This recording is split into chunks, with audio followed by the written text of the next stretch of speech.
কিন্তু শিবিরের সাথে কার্যত আমার ওইভাবে যোগাযোগ ছিল না, হয়তো আমার অন্য সহকর্মীদের একজনকে চিনতে পারেন। সো এটি একটা ভুল ব্যাখ্যা হবে যখন বলা হচ্ছে যে আমাদেরকে সাপোর্ট করতো। আমাদের বরিশালের নেতা ছিলেন, আলোচনা ছাড়া একটা পদও দিয়েছেন। তো ছাত্রলীগের সাথে একটা সম্পৃক্ততা ওই সময় ছিল। সত্যিকার অর্থেই এই ছাত্রদের প্ল্যাকার্ড থেকেই, এই ছাত্রদের স্লোগান থেকেই আমাদের মনে রাজনৈতিক আকাঙ্ক্ষা জন্ম নিয়েছে যে না, আমাদের ছোট ভাইয়েরা, আমাদের কিশোরেরা, তরুণেরা যখন বলছে রাষ্ট্র মেরামত করবে, রাষ্ট্র সংস্কার করবে, তখন আমাদের কাছে মনে হয়েছে যে আমরা চেষ্টাটা করে দেখতে পারি। কারণ সত্যিকার অর্থেই অনেকেই বলে আপনি অন্য অনেক দলে যান নাই, যেতে পারতেন আপনারা। প্রকৃত অর্থে বিদ্যমান রাজনীতিকে আমাদের পছন্দ মনে হয় নাই, এবং তাদের অনেকেরই কর্মকাণ্ড কাছাকাছি ছিল, যেই কারণে মনে হয়েছে যে আমরা যদি নাও পারি অন্যকে পথ দেখাতে পারবো। দেখেন, এই যে আন্দোলনের নোন ফেস, আন্দোলনের সবচেয়ে পরিচিত লিডাররা, তাদের অধিকাংশ এই আমরা যেই সংগঠন থেকে রাজনৈতিকভাবে আজকে এই জায়গায় এসেছি, ছাত্র অধিকার পরিষদ থেকে জন্ম নিয়েছে।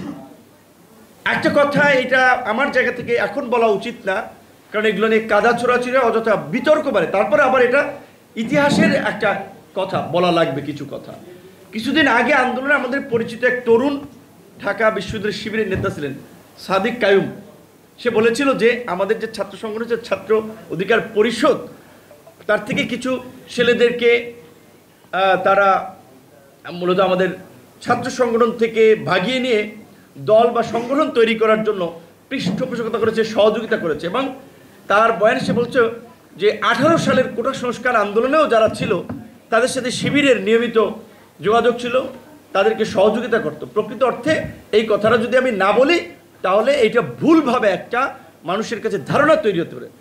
আমি কিন্তু ওপেন, এটা তো লুকোচুরি কিছু। আমি বিশ্ববিদ্যালয়ে ওই চরাঞ্চলের তুইনবাড়ি বরিশাল, আমার ইউনিয়নের নাম চর বিশ্বাস, একেবারে প্রত্যন্ত গ্রাম অঞ্চল, চর থেকে আমি উঠে এসেছি।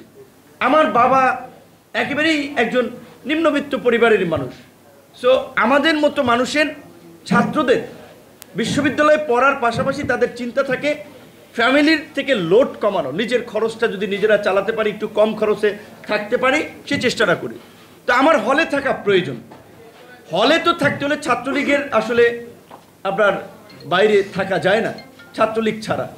আমরা উঠেছি ছাত্রলীগের হাত ধরে, অনেকে পদ দিয়েছেন, কিন্তু আমাদের বরিশালের নেতা ছিলেন, আলোচনা ছাড়া একটা পদও দিয়েছেন। তো ছাত্রলীগের সাথে একটা সম্পৃক্ততা ওই সময় ছিল, কিন্তু ছাত্রলীগের মধ্যে থেকে এবার আন্দোলন করে এই প্রেক্ষাপট আমরা তৈরি করেছি। কিন্তু শিবিরের সাথে কার্যত আমার ওইভাবে যোগাযোগ ছিল না, হয়তো আমার অন্য সহকর্মীদের একজনকে চিনতে পারেন। সো এটি একটা ভুল ব্যাখ্যা হবে যখন বলা হচ্ছে যে আমাদেরকে সাপোর্ট করতো। আবার এই আন্দোলনের সময় আমরা দেখেছি আপনার এখন আন্দোলনের পরে যেভাবে বিভিন্ন রাজনৈতিক দল সংগঠনের মধ্যে ক্রেডিট নিয়ে একটা বিতর্ক হচ্ছে, এইটা আসলে আরেকটা আমাদের কাছে দৃষ্টিকটু মনে হয়েছে। তো আমাদের অনুরোধ থাকবে আন্দোলনের, অবশ্যই সাকিব ভাই যেটা বলছে যে সমস্ত অংশীজনদের একটা ভূমিকা আছে, কন্ট্রিবিউশন আছে। আমরা প্রত্যেকের কন্ট্রিবিউশনকেই স্মরণ করি, এবং আমরা চাই আমাদের মধ্যে আন্দোলনের মধ্যে দিয়ে যে ঐক্য, ভ্রাতৃত্ব এবং সংহতি গড়ে উঠেছিল, সেটার মধ্যে দিয়েই সবাই মিলে আগামীর বাংলাদেশে আমরা বিনির্মাণ করব। তার জন্য আমাদের প্রয়োজন জাতীয় নির্বাচন।